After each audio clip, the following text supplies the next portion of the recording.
sua política de segurança e defesa, ou defesa e segurança. Portanto, estas duas coisas são novas relativamente ao que é a experiência passada da União Europeia.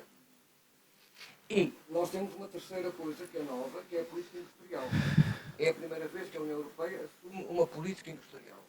Ela sempre teve uma política industrial relativamente disfarçada na política de inovação. Ou seja, desde que eu lembro nos anos 80, começaram a aparecer os programas de ciência e tecnologia na União Europeia, eles eram orientados para a competitividade da economia europeia, mas não se assumiam como política industrial e não o eram. Eram, essencialmente, uma política de intervenção ao nível da inovação. E a orientação de Bruxelas transmitiu a todos os países uma grande preocupação com a inovação em geral. Mas agora vai haver uma política industrial. Ou seja, a União Europeia vai definir duas coisas. Uma, como é que se defende dos países menos desenvolvidos, mas que concorrem com ela e muitas vezes não respeitam os seus valores, e como é que ela vai concorrer com os Estados Unidos e com a China, que, do ponto de vista que é novo, estão mais avançados do que ela. Convém dizer isto de uma maneira clara. Quer dizer, a China hoje está mais avançada do que está a União Europeia, não é? O que não significa que, do ponto de vista científico, a União Europeia não tenha um potencial enorme, muito grande. Mas, na prática, em relação a vários indicadores, suponho que não esteja na liderança, não é?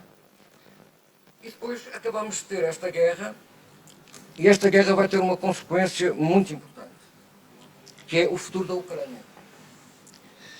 O futuro da Ucrânia, como nós estamos a perceber, vai exigir um esforço de investimento na reconstrução gigantesco, não é?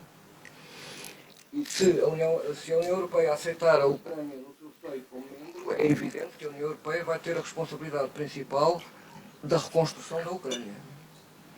E isso é uma coisa que não era esperada e que vai acontecer.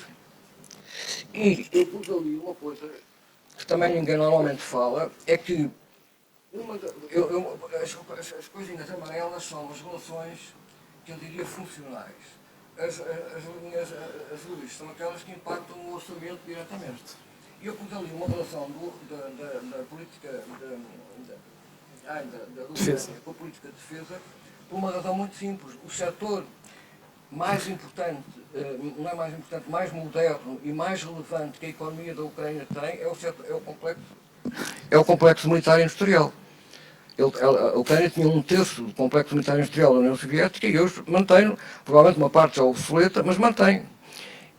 E estava especializado em foguetões, mísseis, aeronáutica, mas também fazia tanques, também fazia navios e na eletrónica militar. Portanto, nós temos ali um complexo militar industrial que já não é de ponta, mas que é muito importante para países europeus que não o tenham.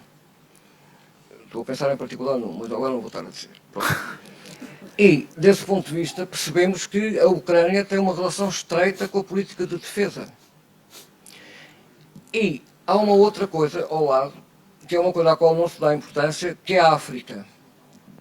Até 2050 vão nascer mais 700 milhões de africanos. Numa zona do mundo que é a mais mal preparada para os receber. Porque é uma zona do mundo assente na exploração de matérias-primas, e as matérias-primas normalmente são capital-intensivas e não são trabalho-intensivas, não é? Ao contrário dos chineses e dos asiáticos, que puseram toda a gente a trabalhar, a fazer costura, a fazer aquilo, e hoje são aquilo que são, não tinham matérias-primas. Os japoneses não tinham matérias-primas, portanto, os países asiáticos desenvolveram-se sem recursos naturais. A África só vive de recursos naturais.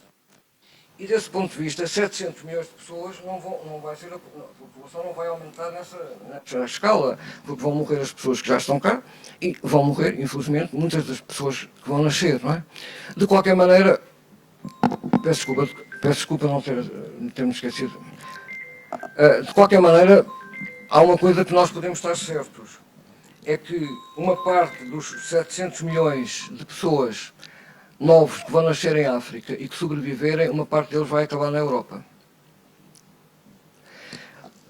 O que significa que a União Europeia tem que gastar uma fortuna para tentar, não é travar, é para tentar que haja desenvolvimento em África que não force uma migração gigantesca da África para a Europa. E, portanto, é mais uma coisa que vai pendurar-se nos orçamentos, não é? E, portanto, já não bastavam aquelas três coisas, política ambiental, política de segurança e política industrial, juntei duas coisas, que é a Ucrânia e a sua reconstrução, e a África e a sua demografia. E, portanto, isto tudo vai incidir sobre o orçamento da União Europeia. A União Europeia não tem sido uma região brilhante de crescimento, não é? Não é dos piores, como é óbvio, mas não é uma coisa muito brilhante. Não é? E, portanto, o orçamento vai ser difícil de gerir. E eu queria só passar agora. Isto era basicamente o que eu tinha para dar, para dizer sobre o... Isto era a sugestão de consulta. Isto é outra coisa. Vermelho. Isto era, na prática, o que eu tinha trazido e que, em certa medida, tirando a Ucrânia, não é, inspirou muito da nossa reflexão sobre a União Europeia e sobre a mudança dos fundos estruturais. Porque nós, até agora, a União Europeia que nós aderimos tinha a política agrícola comum. Hoje, ela tem a política ambiental, que é o equivalente da política agrícola no tempo moderno. Mas também não pode abandonar a política agrícola comum depois de verificar a catástrofe que é a dependência da Ucrânia e da Rússia para os cereais, por exemplo. Não é?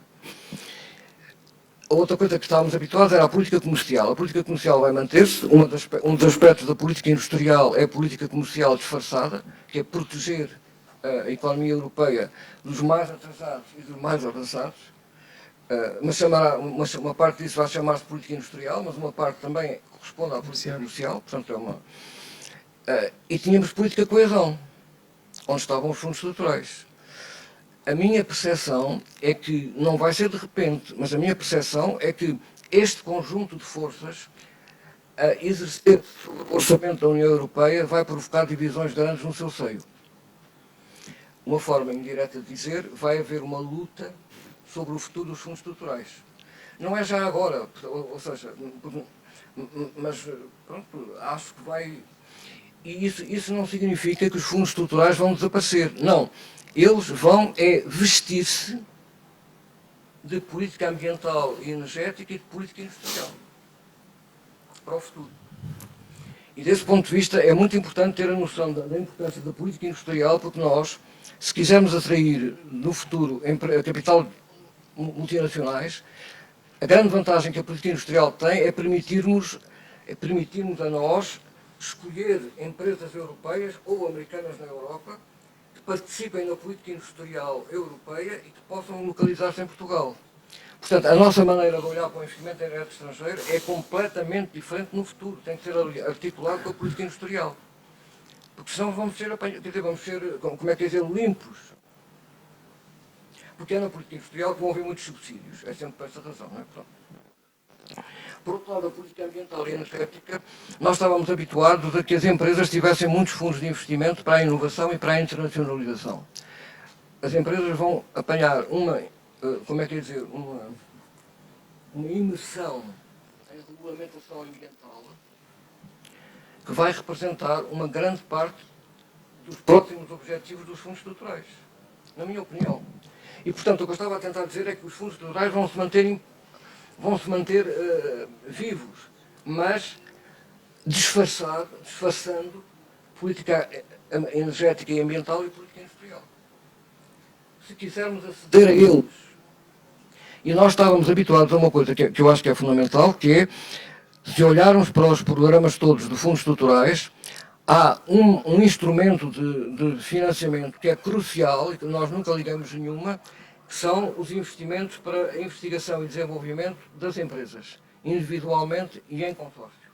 Porque num país que tem um sistema financeiro assente na banca comercial e que não tem grupos industriais ou grupos económicos grandes, nós não temos internamente fatores de variedade, produção de variedade. Os nossos empresários, em muitos aspectos, nascem e movem nos mesmos setores. E o país necessita, numa fase de adaptação, de novidade. E os projetos de investigação que os fundos permitiram ao longo de décadas foram o campo de treino em que as empresas mais inovadoras se prepararam para depois levar à banca comercial um projeto que passe na banca comercial. Porque se não houvesse esses fundos estruturais, não havia nada na economia portuguesa que comatasse o facto de não termos um sistema em que há o mercado de capitais a funcionar. E desse ponto de vista, os fundos estruturais são absolutamente cruciais para o crescimento português. Por uma coisa que é pequena dentro do que elas distribuem, mas que deve ser, mas é uma coisa em que nós temos que nos bater. E, portanto, a arte vai ser disfarçá-la de política industrial, de política energética, de política não sei o quê. Porque essa arte de disfarçar o que nos interessa para um país da nossa dimensão é uma tarefa crucial. E outra tarefa muito importante é perceber o que é que os alemães querem. Porque há sempre as pessoas estudam muito pouco alemão e eu também não sei alemão. Mas há sempre alemães que pensam coisas diferentes uns dos outros. E isso é muito importante para não ficarmos prisioneiros de uma leitura que corresponde só a alguns alemães. Não sei se estou a ser claro no que estou a dizer. Porque depois os outros são todos muito simpáticos, toda a gente é bom país e tal. Agora, a Alemanha é, portanto, perceber. Isto é o que eu tinha para tentar dizer relativamente à questão dos fundos estruturais. Depois, se passarmos, eu queria rapidamente passar por aquela parte que tem o. Bom, agora, peço desculpa, agora tenho que fazer aqui uma coisa. Que é. Espera, eu voltei aqui ao início. Eu voltei ao início. Que é andar para trás. Exato. Obrigado. Força. Agora tens que andar tudo para trás. Exato. E vou começar por dizer como é que nós pegamos a sinalização. Nós, como construímos cenários, nós não estamos a saber o que é o futuro, porque o futuro é uma coisa que simplesmente a gente não sabe. Mas, se observarmos com muito cuidado o presente e as dinâmicas do passado, há lições que se podem tirar no sentido de perceber em que direção é que vai o presente. Porque, pelo menos, em que direção é que parece ir o presente é uma coisa que nós temos por obrigação de fazer. Uma parte disto, se for mais daqui a 4, 5, 6, 7, 8 anos, já é futuro. Mas é uma observação com atenção do que se está a passar, que é a primeira coisa que a gente não faz. Porque nós temos sempre a olhar para trás e a ver se cumprimos os nossos objetivos.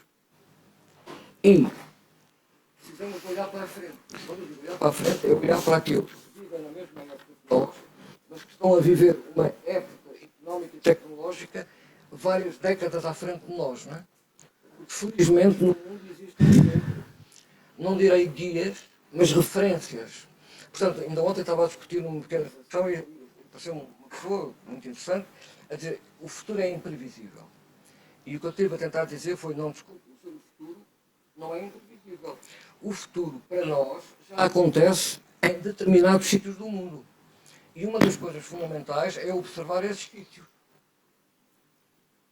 Porque nós não vamos inventar o futuro, ele já está a ser experimentado noutros sítios.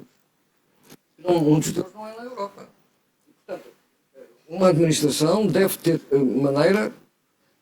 Eu lembro-me, peço desculpa a vantagem de ser velho, eu lembro-me em 86, 87, quando nós estávamos nas NICT, o professor Valente Oliveira era o ministro do Planeamento e o professor Arante Oliveira era o ministro da Ciência. O professor Mariano Gaga era o presidente da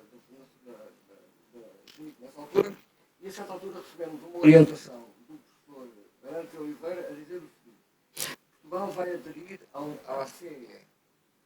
Nós temos que ter um conhecimento do mundo. Peço desculpa estar só obcecado com isto. Mas agora posso lá descansar.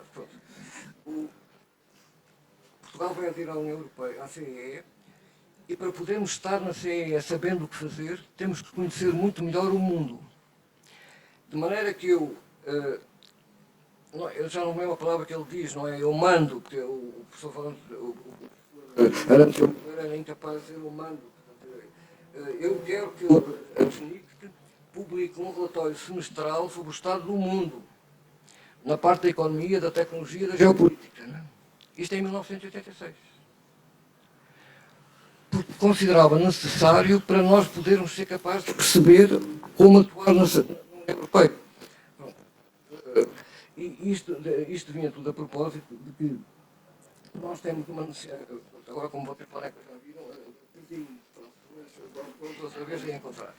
Estava a dizer, nós, a sinalização são caminhos diferentes que Portugal pode ter. Nós chamamos nos cenários, o elemento pré-determinado é uma coisa que nós podemos antecipar com uma relativa segurança. E o que nós escolhemos para este projeto foi uma única um único pré-determinado, que é a demografia. A demografia está a expressão naqueles, nestes... eu vou perder um bocadinho de tempo, Ver. Não, eu quero projetar. Ai,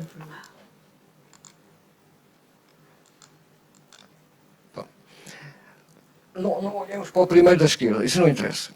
Olhemos para o segundo. O que é que diz o segundo? O segundo diz: a população de 0 a 14 anos que vai nascer até 2040 pelo país inteiro. Quanto mais verde clarinho, significa que o país não vai ter mais, vai ter menos população. Menos população de 0 a 14 anos.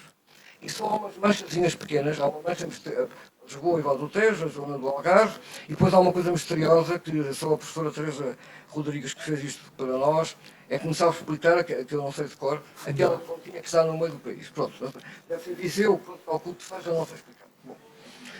Mas depois, se virem o terceiro mapa é a população entre os 15 anos e os 60 anos, ou seja, a população em idade ativa. E tudo que é verde, clarinho, é a mesma coisa. Vai haver menos população em idade ativa do que existe. Exceto numa zona em volta de Lisboa, portanto vocês estão a ver ali, e no Algarve. O último mapa é a população com 65 e mais anos. Quanto mais escuro, maior é a taxa de crescimento. E, portanto, toda a zona litoral onde se acumula a população portuguesa vai ter um crescimento fortíssimo da população com mais de 65 anos. Quando a gente combina isto tudo, eu ontem achei graça, porque estava uma coisa mais pequenina, que me pediram para ir animar sobre isto, e eu disse, bom, isto levanta um problema muito grande, é que se nós temos que ter um crescimento maior, com uma demografia como esta, temos que ter um aumento enorme de produtividade. O que significa, uma coisa muito importante, é que nós não podemos aumentar substancialmente a produtividade com aquilo que nós temos hoje para oferecer no mundo. E já voltarei a tentar falar um bocadinho disso por causa dos cenários.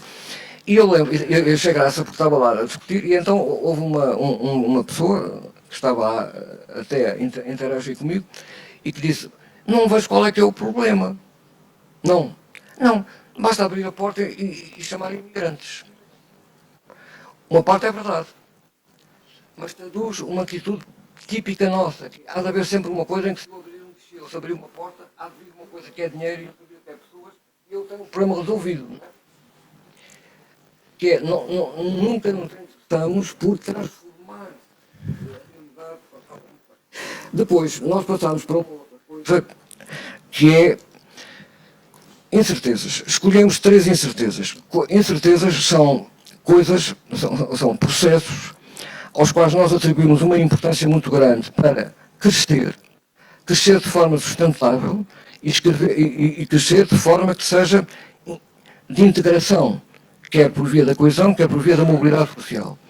E consideramos 3 grandes incertezas. A primeira grande incerteza é aquela que cobre os setores que normalmente são financiados pelos fundos estruturais, que são as atividades que Portugal realiza para o exterior, o setor exportador e o setor empresarial, as infraestruturas e o ecossistema de inovação. Essas 3 coisas dependem completamente em Portugal dos fundos estruturais. E desse ponto de vista, a nossa interrogação foi como é que nós vamos aplicar até 2030 os fundos estruturais por forma a tentarmos atingir esse triplo desidrato, não é? Crescer de forma sustentável e de uma forma que integre mais em termos de coesão e de mobilidade social. Pronto. Depois escolhemos uma segunda, aliás, peço desculpa, a primeira é eu nunca falo, em primeiro lugar, pode parecer um bocado escandaloso, que é qual é que é a nossa inserção geoeconómica futura? Quais é que vão ser os nossos parceiros fundamentais até 2030? Porque nós, naturalmente, serão sempre europeus, mas o mundo é muito maior que a Europa. E há zonas do mundo onde vão vir grandes complicações para a Europa, basicamente estou a pensar em África, que podem ser interessantes para nós. Portanto, há uma incerteza centrada na inserção geoeconómica, que é com que parceiros é que há. Parceiros não são só países, são regiões e cidades, nós devemos ter o hábito de ter parcerias com as regiões mais inovadoras do mundo dentro dos países. Porque é muito mais fácil para nós trabalhar 4 regiões do que trabalhar um país como a Alemanha. Quer dizer, porque a Alemanha é uma coisa absolutamente gigantesca, não é? Gigantesca, quer dizer, muito grande. E, portanto, basta esse trabalho, nós tentamos fazer nisso no DPP, fizemos isso, quais é que são as regiões inovadoras que vale a pena trabalhar na Europa, como é, nos Estados Unidos. Foram coisas que a gente foi fazendo, é claro que isso tudo já é passado, já é história. Mas é importante ter essa noção, e que fazem parte do que nós chamamos de inserção socioeconómica. Depois há uma terceira grande zona de incerteza, que é o que nós chamamos de modelo económico e social. O modelo económico e social é, na prática, aquilo que dá vigor e torna possível, sobretudo, a segunda coisa, que é a dinâmica das atividades, a dinâmica da inovação, a dinâmica e a terceira, a dinâmica de integração das pessoas na sociedade. Não é? O que é que nós consideramos no modelo económico e social? Consideramos o sistema financeiro. Insistimos nesta ideia fundamental. É um sistema financeiro assente na banca comercial. E a banca comercial não é o instrumento privilegiado, nem pode fazer uma transformação profunda de uma economia. Ela existe para aguentar e para dar vitalidade àquilo que existe e que é conhecido. E desse ponto de vista, uma banca comercial não se pode arriscar a fazer coisas muito para além daquilo que é, digamos assim, relativamente consensual no mundo da economia e das empresas. Não é? Nós não temos um pouco de custo ao mercado de capitais. Como disse, temos um ecossistema de inovação bom, do ponto de vista da relação das universidades com as empresas. Do ponto de vista, eu digo, eu tenho aí um boneco, nós temos 2 Portugais. Temos o Portugal no Noroeste, o Norte, e o Portugal de Lisboa e o Sul, não é? Eu costumo dizer que nós somos um navio de competição, portanto, um navio de competição que tem 2 velas, não é? Que apanham ventos diferentes e proporcionam o navio em direções diferentes, o norte e o sul. Isso é uma coisa mais extraordinária, porque eu posso apanhar vento de 2 sítios, desde que consiga ter uma capacidade de articular os 2 ventos, por forma a que o navio ande depressa. Porque se eu não fizer isto, os 2 ventos comem-se um ao outro. E uma das coisas que nós temos, está muito difícil na política económica em Portugal, é que o norte é uma coisa e o sul é outra. E nós fizemos, para a Gulbenkian, fizemos 3 estudos grandes, 3 estudos sobre regiões, o Noroeste, o Centro e o Arco Metropolitano de Lisboa, que estão disponíveis, para tentar perceber que investigação é que lá se faz, que competição internacional é que cada uma das regiões faz, quem é que são as empresas que estão a crescer mais na exportação e na inovação, por forma a percebermos o terreno interno e fizemos isto no tempo do anterior presidente da Fundação, o Dr. Santos Silva. Apresentámos a necessidade de fazer este estudo, dizendo assim, nós estamos sob a assistência de uma junta médica.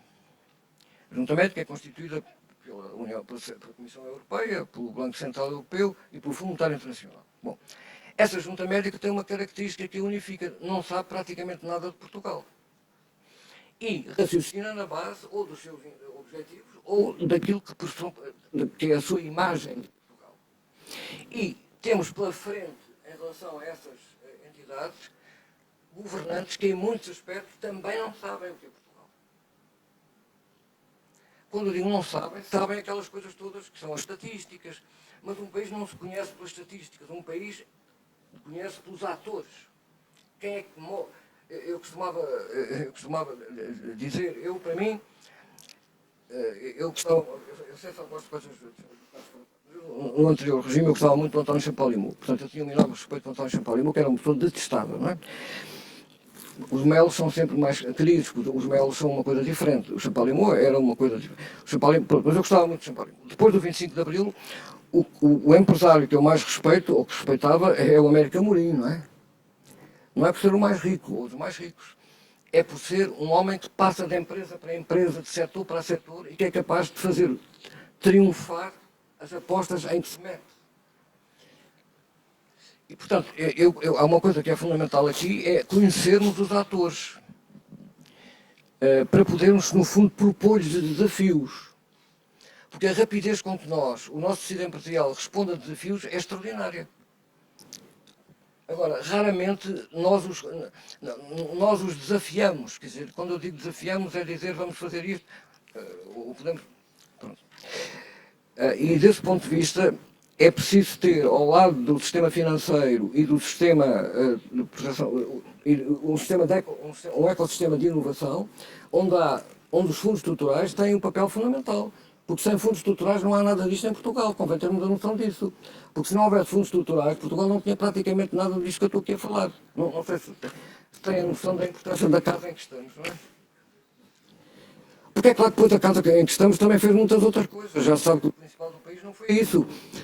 Mas eu lembro-me de outra coisa que me parece importante, que é assim, nós temos uma pequena experiência da agricultura, não é? A minha é completa, nenhuma. Mas há uma coisa fundamental na agricultura, é que se não se semeia, não se colhe. E todas as nossas governantes querem colher. Mas são raros os governantes que pensam em semear.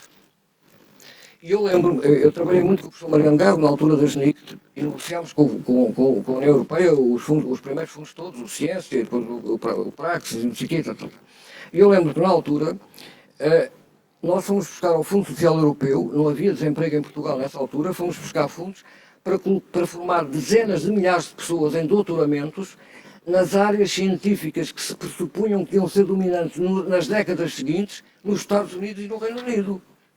E hoje a gente está muito contente, tem muitas startups. Temos muitas startups porque 30 anos depois de semear, está-se a colher. E como nós não temos a mínima noção de semear, vamos ter muita dificuldade em colher. E, portanto, eu diria que precisamos, e os fundos estruturais são a única coisa que nós temos em Portugal para semear. Porque o resto só temos coisas para funcionar ou para ter resultados a curto prazo, não é? E, portanto, a responsabilidade dos fundos é muito... Pronto, ok, já disse, pronto, ok. Deixa eu começar a fazer pergunta. Pode. Não. Mais um bocadinho e depois começamos a conversa. Não, eu sei, estou a avançar para a conversa. A doutora Bárbara está sempre a dizer que eu não posso falar nestas coisas porque eu ponho sempre a conversar. Isto chama-se mesmo a conversa, portanto, eu é que quero entrar na conversa. Não, mas eu estava só... Eu agora que eu mudo. O que é que nós dissemos assim? Nós vamos construir os cenários a partir de três incertezas. A primeira incerteza, que é a inserção geoeconómica de Portugal, pusemos duas hipóteses. Ou Portugal continua focalizado na União Europeia, mas tem duas hipóteses. Ou reconhece a novidade que a União Europeia hoje vai ter, ou continua preso à ideia da União Europeia que conhece. Mas, portanto, focalização na União Europeia. A outra coisa é ter uma rede euroglobal. É ter parcerias dentro da União Europeia com as regiões mais inovadoras da região da União Europeia e fora, e em particular as que são, e depois fora, e eu dou sempre este exemplo, que é para nós percebermos uma coisa. A CPLP é uma coisa que a gente não liga nenhuma. Eu também não ligava. E outro dia dei-me conta, há uns meses, que a CPLP criou uma coisa que se chama Estado de Observadores, que é uma coroa de Estados que não pertencem à CPLP, mas que manifestaram interesse em acompanhar de perto a evolução da CPLP. Quem é que está hoje na coroa da CPLP? Os Estados Unidos, o Japão, a Índia, a Turquia, o Catar, e depois, naturalmente, a Itália, todos os portugueses, não é? E depois na Namíbia, outros países, mas os Estados Unidos, o Japão e a Índia. Ou seja, estes países da América e da Ásia percebem que o mundo lusófono é qualquer coisa que vale a pena de observar. Nós, que estamos no mundo lusófono, não temos a menor ideia para que é que aquilo serve. Não tem. A menor ideia é no sentido, uma ideia operacional e transformadora, não é? A primeira ideia que nos veio, vamos fazer uma zona económica, por amor de Deus, que isso interessa nada para isto no mundo. Pronto. Mas eu estou a dizer, quando eu falo em Euroglobal, é ser capaz de perceber que nós precisamos ter relações com a Ásia, porque a Ásia é o que distingue a nossa história dentro da Europa. Não é a relação com o Atlântico, essa é muito importante, mas há outros países. Agora, com a Ásia, nós e os britânicos somos quem conhece melhor a Ásia, na sua história. Quer dizer, a Ásia conhece-nos a nós. E, nós, agora o que é muito importante é ligar a Ásia, que nós conhecemos, à África, que nós queremos transformar. E isso está lá a CPLP, com os países observadores. Não sei se estou a ver o que estou a tentar dizer. Portanto, são duas formas diferentes. A segunda coisa, dissemos. Parecia um microsom lá em casa não. Desculpa. A segunda coisa, que é a questão da especialização internacional, da agenda digital e das infraestruturas, que no fundo é a parte mais ligada aos fundos estruturais, pusemos uma hipótese, é o que nós chamamos da continuidade pós-pandémica, que é voltar a ter aquilo que tínhamos antes da pandemia e fazer aquelas coisas que não fazemos há 20 anos e que gostávamos de ter feito. Pronto. É o que nós chamamos de um cenário de continuidade. Um cenário de diversificação é dizer assim, nós, ao longo das últimas 2 décadas, criámos um conjunto de coisas que nós chamamos de protoclusters, que são um conjunto de clusters pequenos, muito inovadores e que oferecem áreas completamente diferentes para estar no mercado internacional. E a diversificação era valorizar essas coisas pequenas. Então, tudo isto está lá cheio de exemplos. A transformação é dizer, não, além disso, nós temos que perceber uma coisa, nós não somos uma periferia continental. A última estação de uma coisa que vem do centro da Europa. Nós somos uma nação marítima, com uma longa tradição atlântica e com uma relação histórica com a Ásia. E desse ponto de vista, além do mais, nós somos uma nação marítima com uma configuração arquipelágica, com o continente, com a Madeira e com os Açores. E isso permite-nos, basta pensar nos Açores, que possamos colaborar em coisas que aparentemente estão fora do nosso alcance. O oceano profundo, o espaço. A partir dos Açores, há órbitas que são muito mais facilmente apoiadas. A Agência Espacial Europeia, em certo momento, não sei como é que isso está, pensou em utilizar a Ilha Terceira para ser o sítio onde a Terra o vai e vem para a Estação Espacial. E, portanto, eu diria, transformação é dizer assim, nós temos que valorizar as coisas da nossa geografia e da nossa história, por forma a diferenciarmos. Nós temos uma coisa, mesmo para terminar esta parte, mesmo a relação com a Espanha é a relação crucial para Portugal. A Espanha não é a nossa adversária. O problema que a Espanha tem é assim, visto de Bruxelas, se Bruxelas fosse o sol, a Espanha é uma coisa muito grande, que faz sombra para Portugal. Visto de Bruxelas. E, portanto, a coisa que nós temos que fazer é fazer coisas cá que do mundo se vejam. Ou seja, nós temos que ser observados a partir das entidades que pensam o mundo a partir dos satélites. Que são as potências, que são as grandes empresas. Isto era. Depois, em relação ao modelo económico e social, dizemos que a atividade não se toca no sistema financeiro, não se toca no sistema de proteção social, não se toca no ecossistema de inovação, faz tudo como fazemos. A reforma incremental é fazer coisas pequenas, por exemplo, vamos criar um banco de fomento e vamos fazê-lo funcionar. É uma coisa que, portanto, está na reforma incremental. Depois a reforma avançada é fazer uma coisa muito mais profunda. E depois, mesmo para terminar, como é que isto depois deu origem aos cenários? Nós temos um cenário. Vamos ver. Nós temos um cenário que chamamos o cenário 1, o cenário 2 e o cenário 3. O cenário 1 é assim, tudo na mesma. Tudo na mesma, pintado de fresco. Porque o grande problema que nós temos é que nós nunca deixamos que seja verdadeiramente tudo na mesma. Porque nós gostamos de ver as coisas com cores. É mesmo, é rede, mas é cores. Portanto, temos um cenário que é de continuidade. Depois temos o cenário mais oposto a este, é um cenário, que é o terceiro, onde eu tenho transformação em termos de especialização e de fundos culturais, onde eu tenho a rede euroglobal e onde eu tenho uma reforma avançada e não uma reforma incremental. E depois tenho um no meio, que é focalizado na Europa, tal e qual, mas percebendo que a Europa que nós vamos ter até 2030 é esta Europa que eu tentei falar há bocadinho, que é uma Europa muito diferente daquela que nós aderimos quando aderimos à CEE.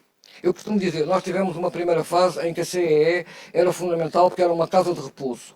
Depois tivemos a Troika, que era uma casa de correção. E agora temos a CEE, que é ser campeão olímpico. E, portanto, em cada uma destas fases nós temos que nos adaptar, não é? Pronto, e desse ponto de vista, tentámos meter na Europa, agora na fase do campeão olímpico, e depois dizemos desenvolvimento incremental, diversificação incremental e reforma incremental. Portanto, são 3 caminhos. Não sei se estão a ver. Pronto, agora acabei. Ou seja, não, e depois dizemos uma coisa só mais. É dizer assim, e há aqui. Depois há a descrição de tudo o que é que se passa cá dentro, está tudo ali escrito, pode vir ao meio da conversa. Exato. Que é dizer assim, há aqui uma wildcard. Uma wildcard em sinalização é um acontecimento que parece pouco provável, que é plausível, que parece pouco provável, mas que se acontecer muda toda a sinalização. E essa wildcard é o seguinte, a União Europeia reformular o modo como é tratada a dívida pública externa dos países que foram mais atingidos pela crise do euro. Porque notem uma coisa que é muito importante ter em conta.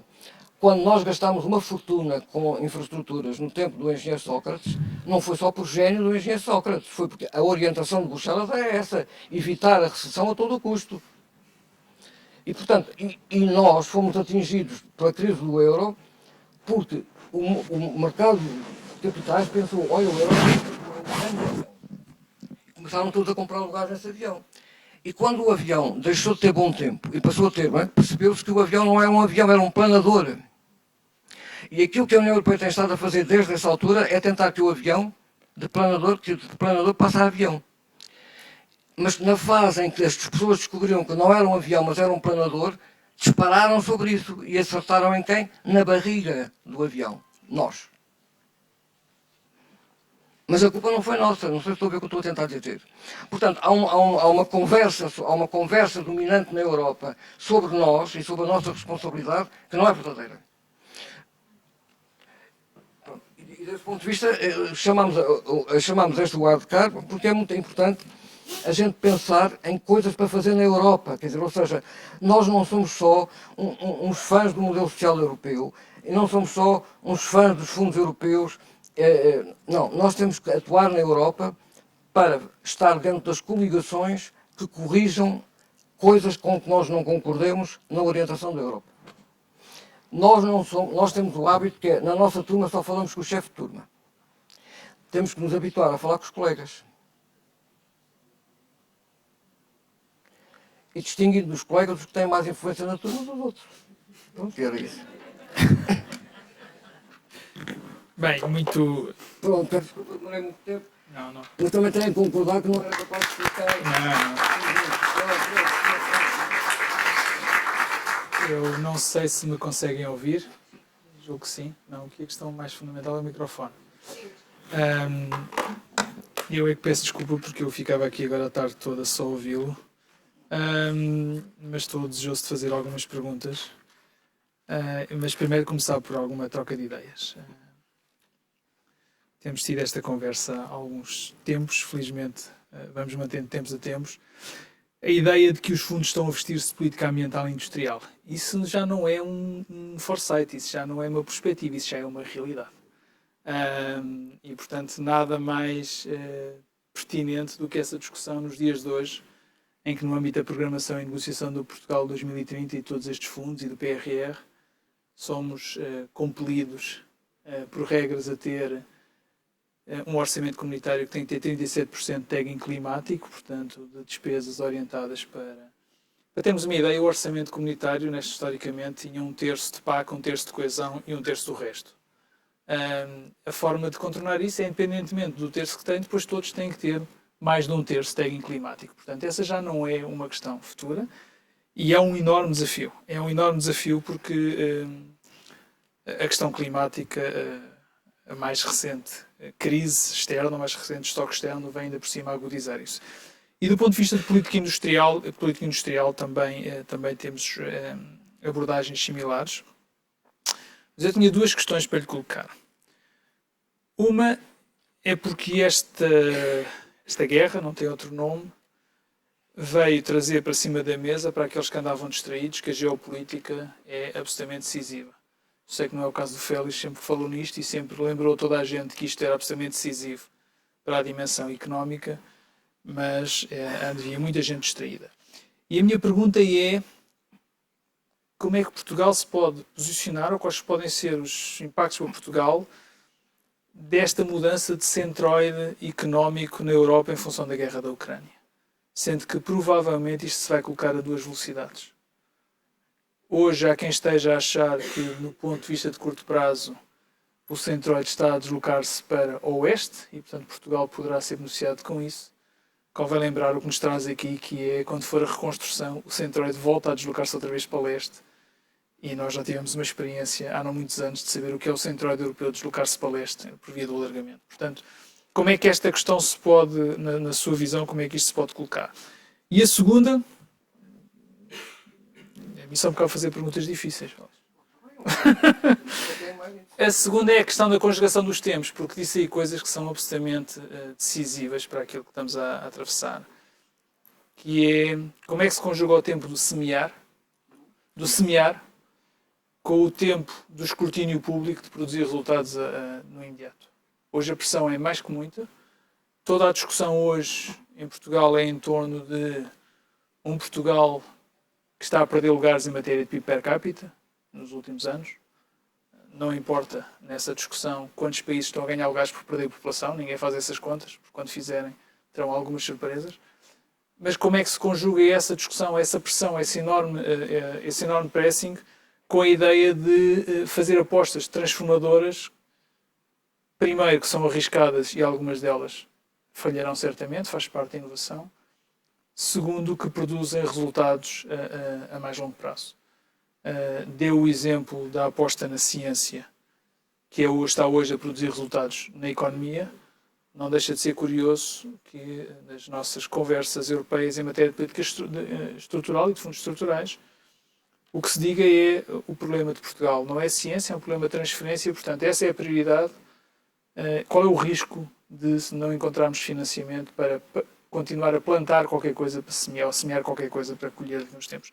Portanto, esta conjugação de dois tempos, do tempo do semear com o tempo do colher, eu acho que é uma metáfora muito feliz, mas para já ficaria por aqui, teria muitas outras para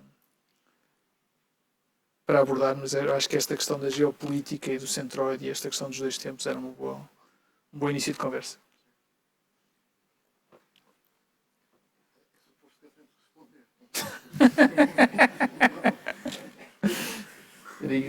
Vai precisar disso? Não?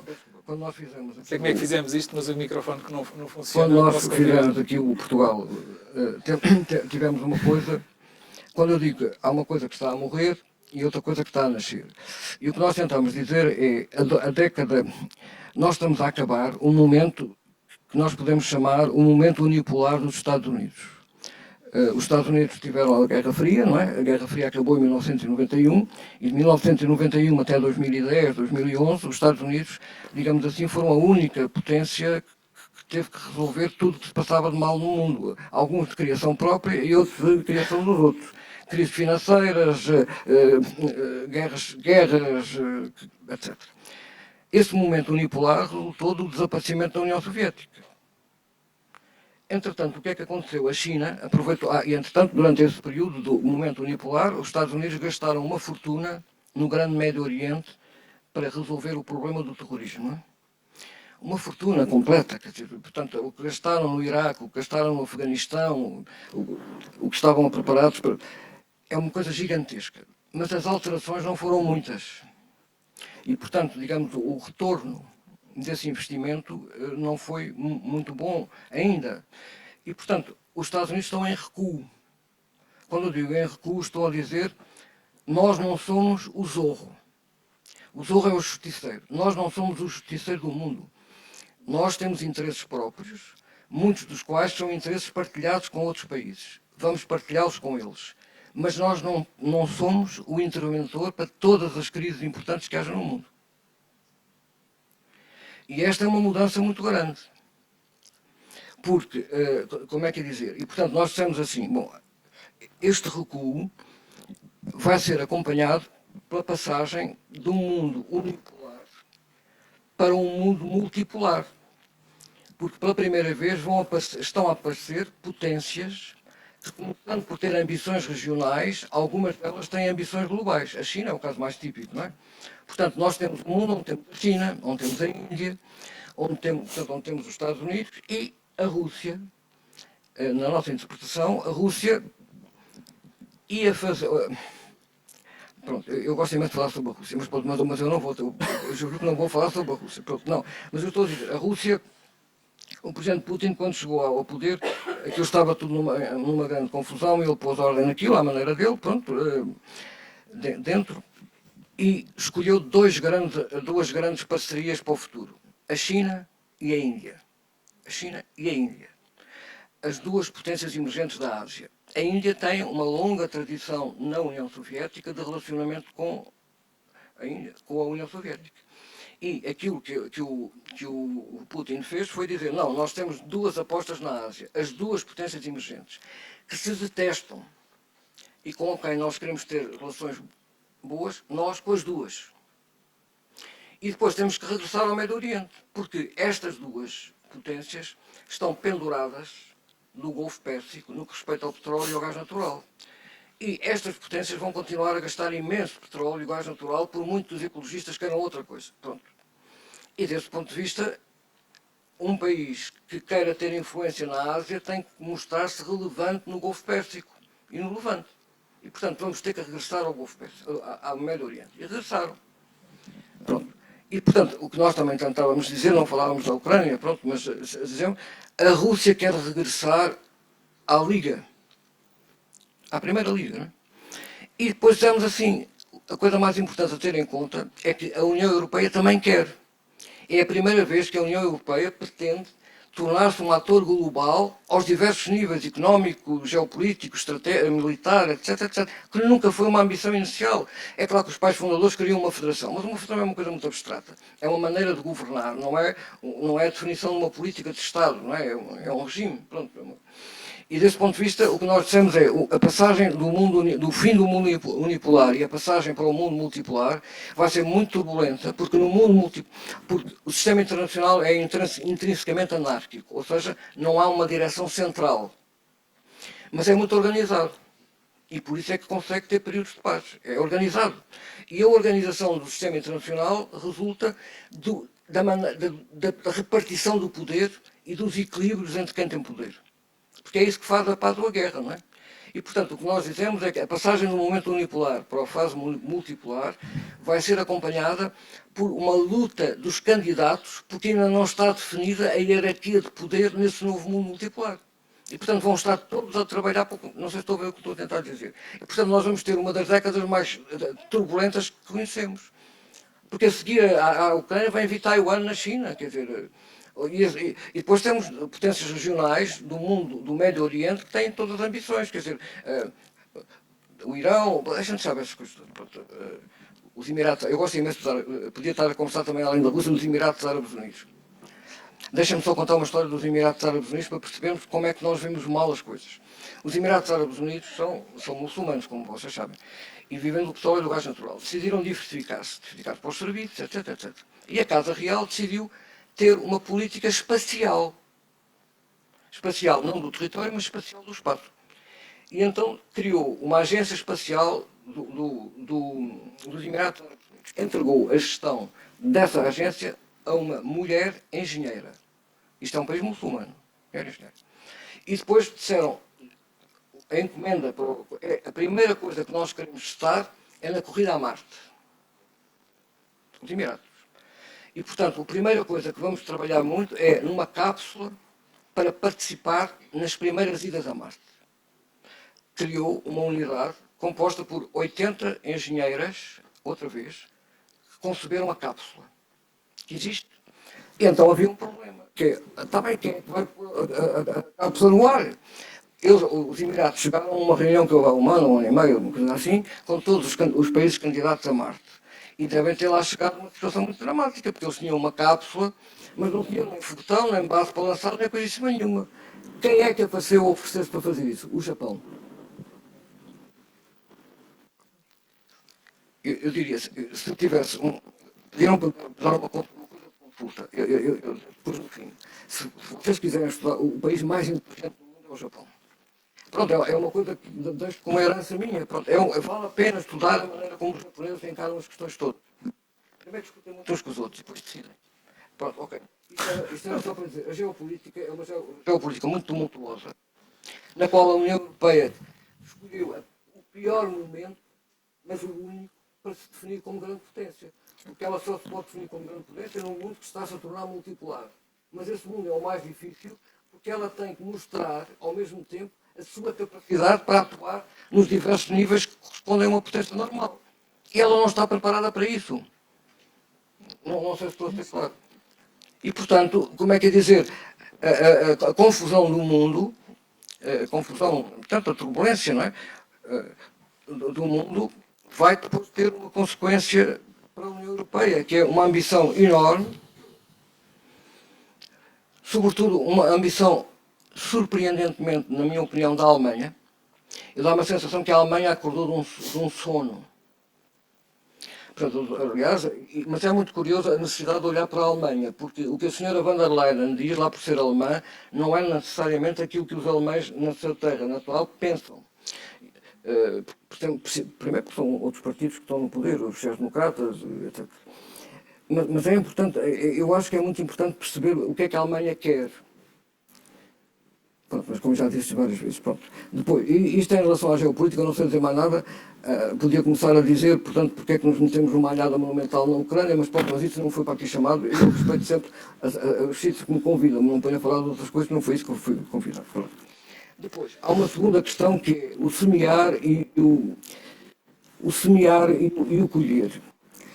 O problema que nós temos é assim, para nós, política económica consiste em duas coisas, os impostos e os subsídios.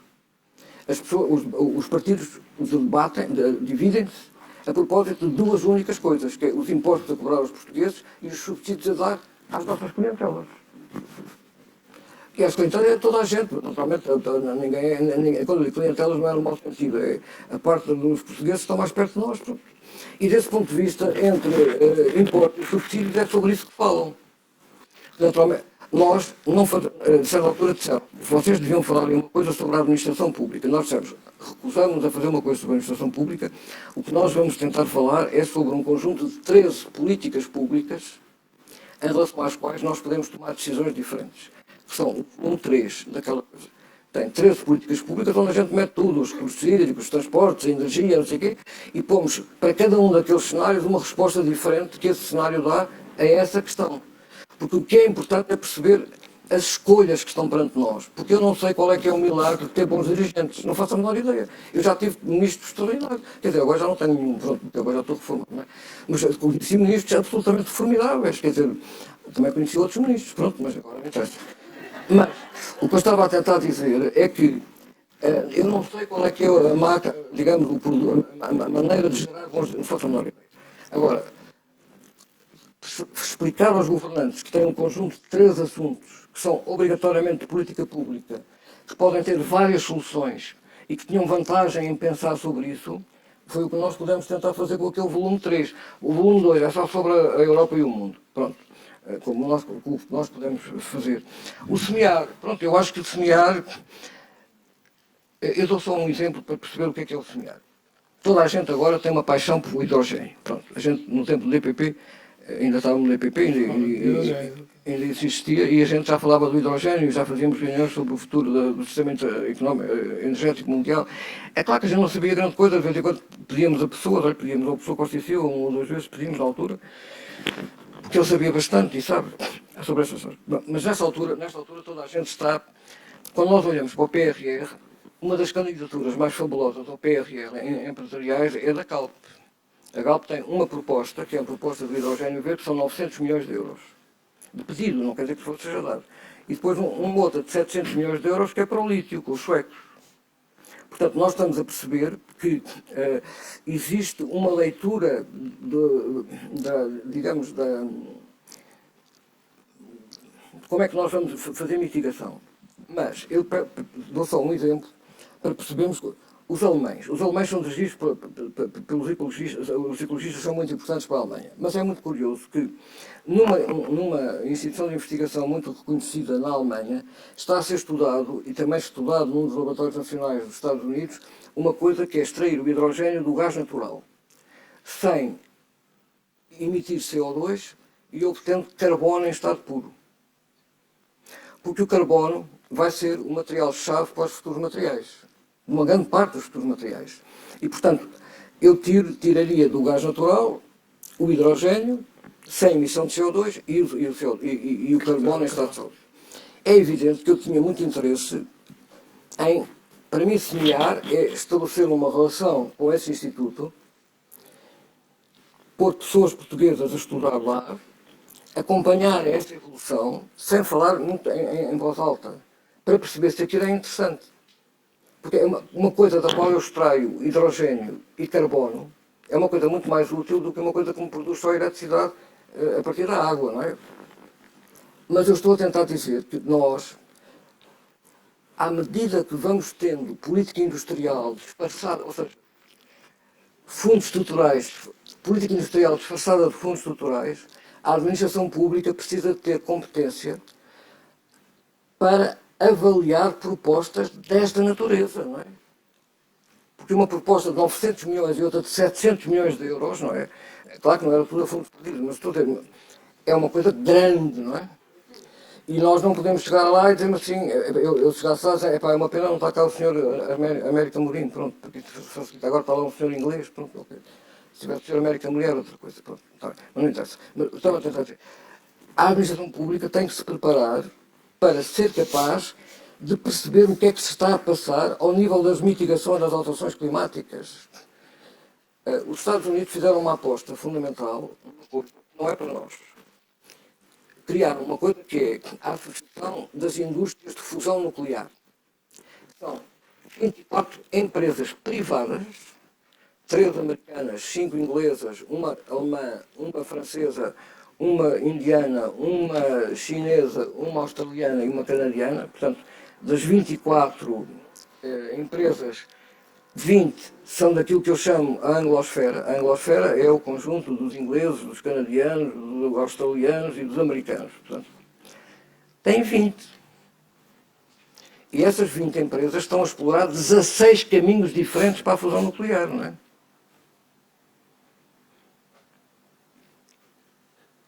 E isso, portanto, nota, nós nunca teremos nada a ver com isso, porque isso é uma coisa. Também está alguém, um técnico pode ajudar, está bem, mas é importante perceber, para dizermos, quer dizer, a gente não pode dizer praticamente nada, porque a gente, se nos dizem muita coisa, a gente tira-nos do fundo, é os que a gente tem medo, não é? Se a gente começa com grandes ideias, tira-nos dos fundos. Pois bem, sabemos que isso há muitas maneiras de fazer isso, portanto, há uma longa experiência de fazer isso disfarçadamente. E, portanto, nós não podemos estar com essa coisa de dar muitas ideias. Ok, isso eu acho bem. Mas, uma coisa em que os alemães estão metidos até ao pescoço, são os alemães que não sei como é que coexistem na rua com os ecologistas, não é? Porque estes alemães que querem tirar o hidrogênio do gás natural, à luz dos ecologistas, são pessoas absolutamente execráveis. Mas são alemães. É como as pessoas dizem assim, vamos todos construir caminhos de ferro. Ótimo. Com uma população cada vez menor, e no interior tudo velho, pela primeira vez ter uma rede integrada de caminho de ferro, como devíamos ter tido na década de 70, agora, é arranjar uma maneira de ter prejuízos numa parte da rede. Porque não há lá ninguém que ande de um lado para o outro. Porque são pessoas de idade, querem ter coisas de proximidade, para ir ao hospital, para ir aqui, para ir lá, para não sei o quê, para ter coisas de telemóvel, não sei o quê, não interessa. Mas, se eu for falar com a Daimler, ou se for falar com o Volvo, o que eles estão a trabalhar é caminhões movidos a hidrogênio e autónomos, que vão ser sempre muito mais flexíveis do que qualquer caminho de ferro será. Exceto para cargas de grande peso e contínuas. Não é? Pronto. E desse ponto de vista estava só a chamar a atenção para que os organismos públicos têm a obrigação, acho eu, de refletir sobre estes assuntos. Não sei se estou a ver com o que eu estou a tentar dizer.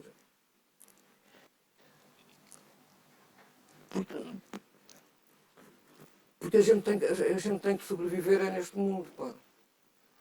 E este mundo é um mundo de competição. Portanto, há coisas que a gente tem que semear. As coisas que a gente tem que semear são as mais importantes e nunca devemos dar grande. Ou seja, é como a questão, por exemplo, do fundo do mar. Não é? Uma vez, eu estava O aqui. microfone, se não é? Peço desculpa. Os que estão a ouvir a partir de casa. Não, estava só a contar uma coisa, o que é semear. Uma vez, aqui na Faculdade, na Universidade Nova de Lisboa, na Faculdade de Ciências Sociais e Humanas, portanto, onde eu pertencia, eu nunca fui professor, não é? Como vocês sabem, mas animei durante 2 anos consecutivos sobre coisas sobre a Ásia, lá, com uma outra colega. E a certa altura convidámos, numa das vezes, o adido económico da Embaixada do Japão para vir falar como é que eles pensam o futuro da Ásia. Como é que eles veem o futuro da Ásia.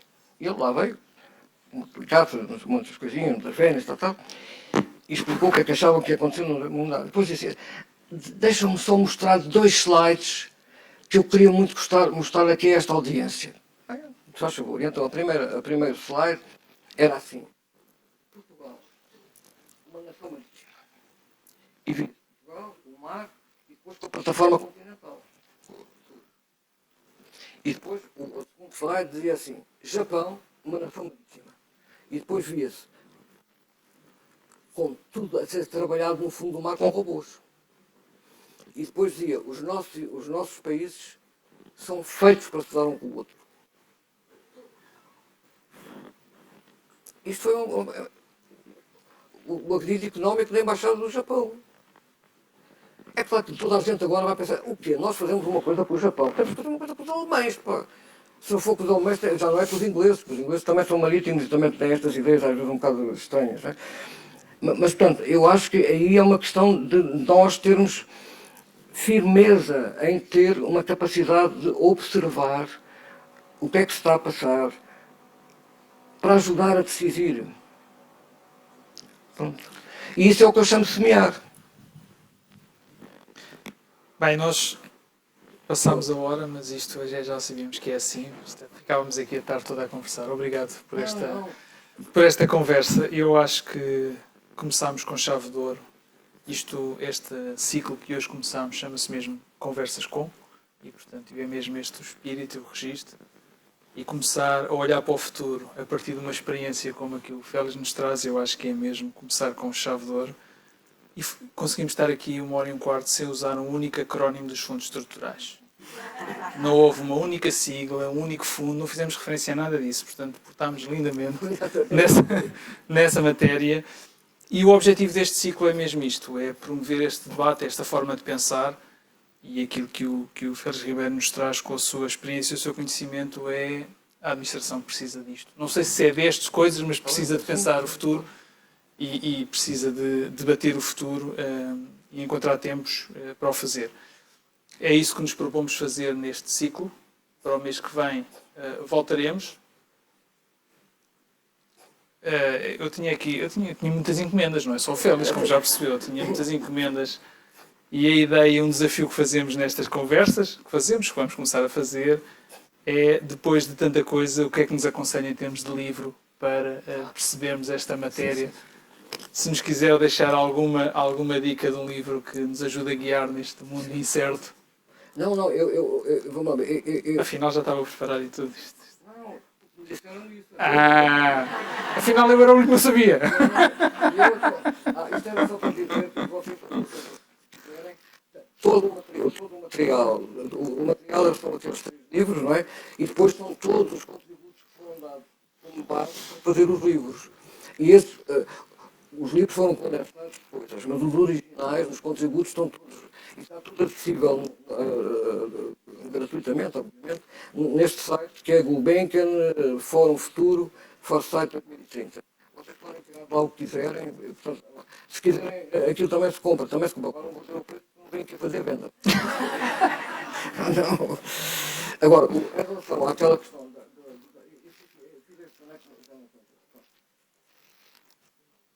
há uma coisa muito interessante que é o ato da complexidade económica. O ato da complexidade económica é uma coisa feita pela Universidade de Harvard, uma coisa que eles têm que é o Growth Lab, o Laboratório do Crescimento.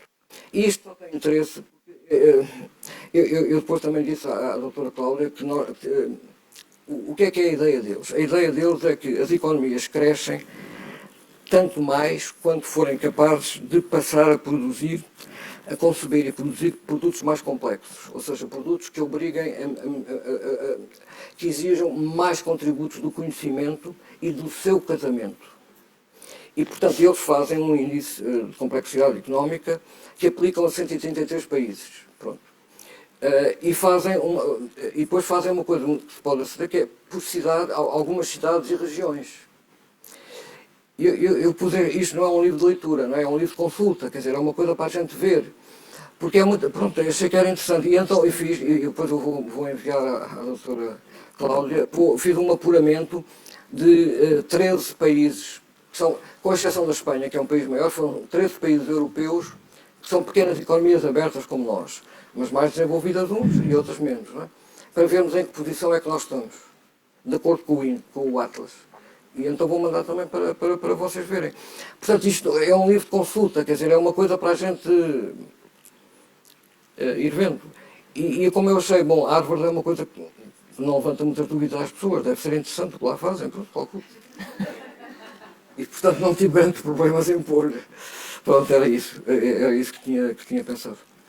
Muito obrigado, acho que acabamos mesmo com chave de ouro. E acho que este site vai ter algum pico de consultas nos próximos tempos. Muito obrigado por esta. Muito obrigado, eu. E até à próxima.